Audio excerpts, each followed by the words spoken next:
Hello everyone. In this video, I'll guide you how to fix Chromebook sound not working issue quickly and easily. If you're not hearing any sound, first check the volume level and make sure it's not muted. Next, restart your Chromebook to clear temporary glitches that may affect audio. Once it turns back on, try playing any video or sound again.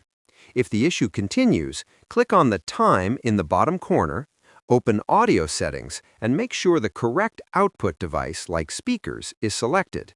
Now unplug any headphones or external devices, as they can sometimes redirect sound.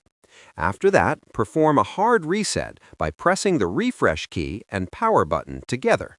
You can also check for system updates and install the latest version. Finally, test your sound again, and the audio should be working normally now without any problems. Subscribe the channel for more videos.